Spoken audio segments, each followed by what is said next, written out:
des années, on a favorisé tout ce qui était mégalopole en Europe et on s'est aperçu qu'en fait, dans ces mégalopoles, il ne faisait pas très bon vivre, que les gens, d'abord, il y avait des disparités sociales très importantes.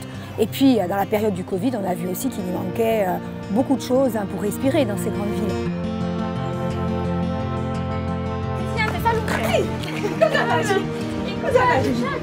Perché molti di lei possono perché c'era l'ascensore, se no senza l'ascensore.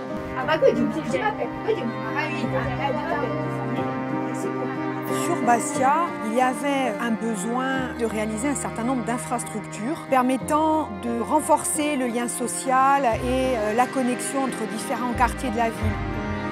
Ça favorise aussi la cohésion sociale. Hein.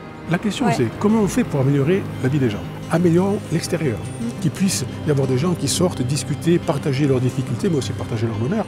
Avec un système de cofinancement. C'est du FEDER, c'est de la collectivité, c'est de l'emprunt, c'est de FCTVA. Nous, on essaie de réfléchir à la ville qu'on veut dans 10 ans, 20 ans ou 30 ans, même si on ne sera plus là. En tout cas, dire voilà ce qu'on va laisser au Bastiais, une ville dans laquelle il fera meilleur vivre. On espère qu'il y aura aussi moins de gens qui souffriront de difficultés sociales et économiques. En tout cas, c'est notre volonté. Bien sûr. Le projet d'Aldilonde, c'est-à-dire de promenade au bas des remparts de la citadelle, partant du Vieux-Port et allant vers les quartiers sud de la ville, qui historiquement ont toujours été considérés comme les quartiers où vivaient des personnes avec des faibles revenus. Cet Aldilonde, ce ruban au-dessus de la mer, permet de dérouler en fait toute la vie bastiaise. Et puis aussi, c'est quelque chose qui revalorise la mer. C'est la première fois que vous revenez? Non, je suis venu souvent. En fait, quand je l'ai dessiné, en fait, c'est un peu abstrait. Et aujourd'hui, d'être dessus, en fait, c'est formidable. Parce que du coup, on voit les poussettes, on voit les gens qui courent. En fait, pour un architecte, c'est formidable.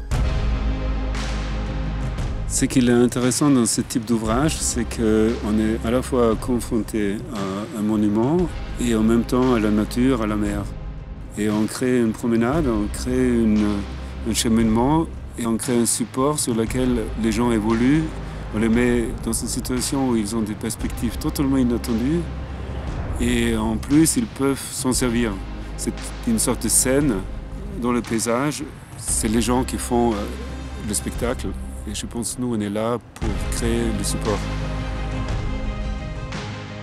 Ce premier contact a été pendant une période de douleur, ça a été pendant le Covid. Et finalement de cette douleur on en a fait un bien. On est sorti de chez nous.